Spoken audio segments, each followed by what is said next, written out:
Guy de Maupassant, the model.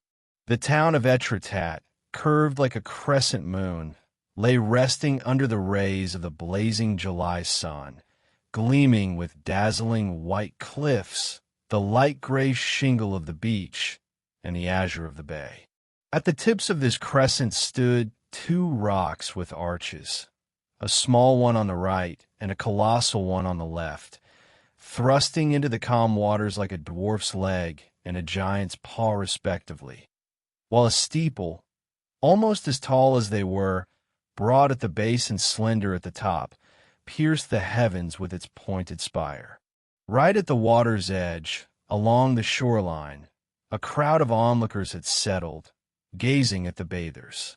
On the plaza in front of the casino, another crowd mingled and strolled, unfurling a brilliant flower bed of attire beneath the radiant sky, where red and blue parasols, adorned with huge silk-embroidered flowers, stood out in splashes of color. At the edge of the plaza, away from the dressed-up and bustling crowd, solemn and dignified figures paced slowly. A young man, the celebrated painter Sumner, walked with a gloomy air beside a bath chair in which reclined a young woman, his wife. A servant quietly pushed the wheeled chair ahead of him, and the poor cripple followed the cheerful sky, the joyous day, and the general merriment with a sorrowful gaze. They did not exchange a word. They did not look at one another. "Let's stop for a moment," the young woman murmured. They stopped, and the artist sat down on a folding stool, which the servant handed to him. People passing by this motionless, silent couple looked at them with sad sympathy. A whole legend of spousal self-sacrifice had already grown around them. It was whispered that he had married her despite her deformity, moved by her love.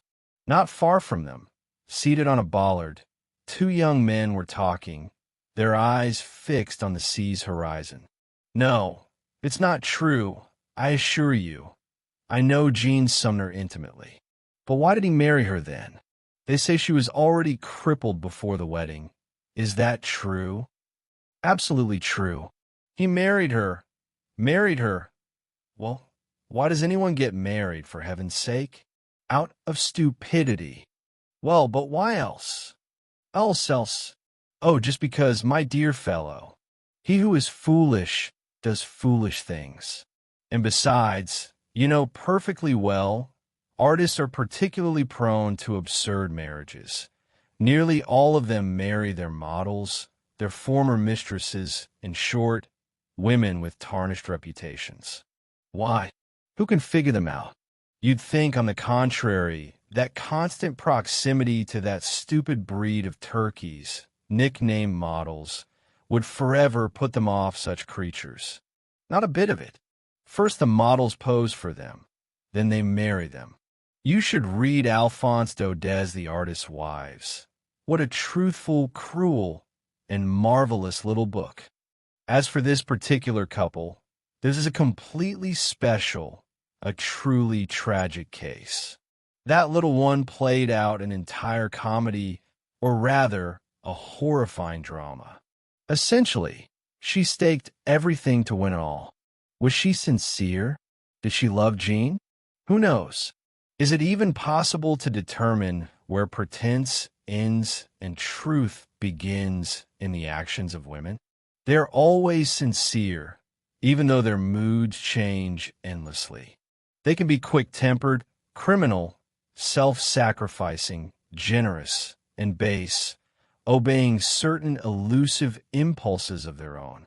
They lie incessantly, unintentionally, involuntarily, unconsciously, and yet, despite it all, they remain utterly truthful in their sensations and emotions. This expresses itself in their rash, unexpected, incomprehensible, reckless actions, which confound all our calculations, our ingrained habits, our selfish considerations. Their sudden, capricious outbursts forever remain an unsolvable riddle to us. We are perpetually asking ourselves, Are they sincere or deceitful? In essence, my dear boy, they are both sincere and deceitful at once, for it is in their nature to carry every feeling to an extreme, even those they do not actually experience. To see what stratagems the most respectable women will resort to get what they want from us. These methods are both complex and simple at once, so intricate that they are impossible to foresee, so primitive that, having yielded to them, we ask ourselves in astonishment, what? How could she have manipulated me so easily? And they always get their way, old chap, especially when they set their minds on getting a man to marry them. But let us return to Sumner's story. His wife was naturally a model. She had posed in a studio. She was pretty, very graceful, and seemingly divinely proportioned. He became infatuated with her, as one becomes infatuated with any remotely attractive woman one sees frequently. And he imagined he loved her with all his heart. A curious thing, no sooner do you feel an attraction for a woman than you become utterly convinced you cannot live without her for the rest of your days. You know perfectly well it has happened to you before, that satiety always follows possession, that for a shared life with another being one needs not a crude physical passion, which dies out exceedingly fast, but a kinship of souls, temperaments, and inclinations. When succumbing to an infatuation, one must be able to discern its source, alluring physical beauty, a particular kind of sensual intoxication, or a profound spiritual charm. Be that as it may, he imagined he loved her, showered her with vows and promises, and they began living together. She was indeed quite lovely and possessed that naive elegance so often found in Parisian girls. She would chirp, coo, and talk nonsense which, from her lips, seemed witty, so amusingly did she deliver it. At any moment she could strike a graceful pose capable of captivating an artist's eye. Whether she threw up her arms, or bent over, or stepped into a carriage, or offered your fingertips, her movements were impeccably beautiful and natural. For a full 3 months, Jean failed to notice that, in essence, she was just like all the others of her kind. For the summer, they rented a villa at Andrassy. I was staying with them on the evening the first doubt crept into my friend's soul. It was a magnificent moonlit night, and it occurred to us to take a walk along the riverbank. The moon bathed the rippling water in a shower of light, scattering golden reflections across the eddies, the flowing current, the whole breadth of the smoothly rolling river. We wandered along the shore, slightly intoxicated by that vague excitement which such magical nights evoke.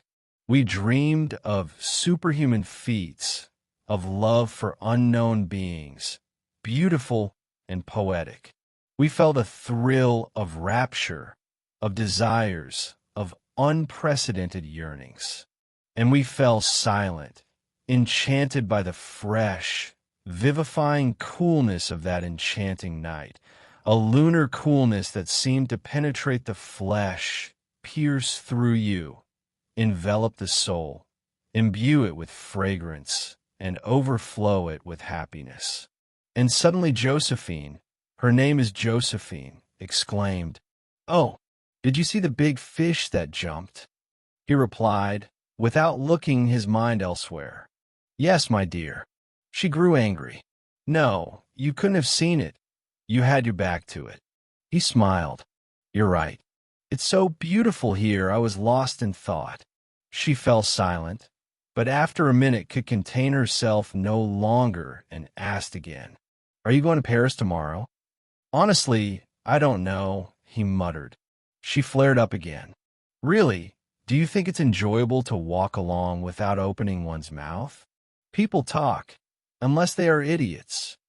He did not answer, and then, sensing perfectly well with her corrupted female instinct that she was exasperating him, she began to hum that catchy tune which has been ringing in all our ears for the last 2 years.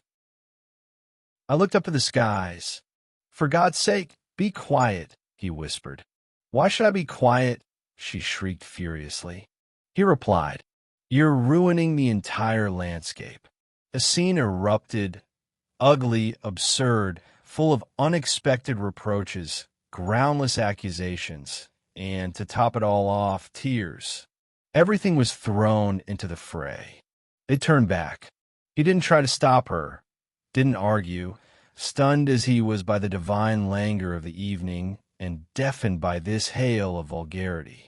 3 months later, he was desperately thrashing about in the invisible, unbreakable nets with which such liaisons entangle one's entire life.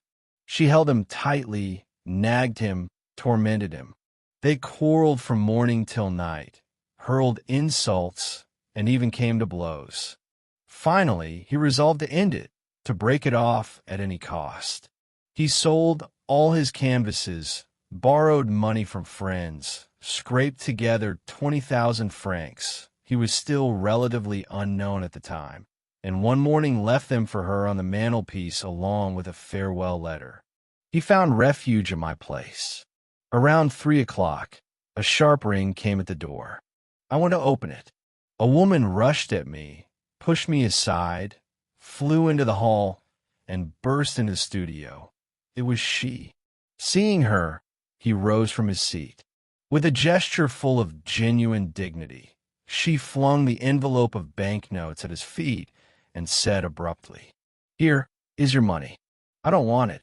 She was deathly pale, trembling all over, and by all appearances, ready for any madness. And he, too, had turned pale, pale with anger and fury, and he, too, was evidently prepared for anything. He asked, "What do you want from me?"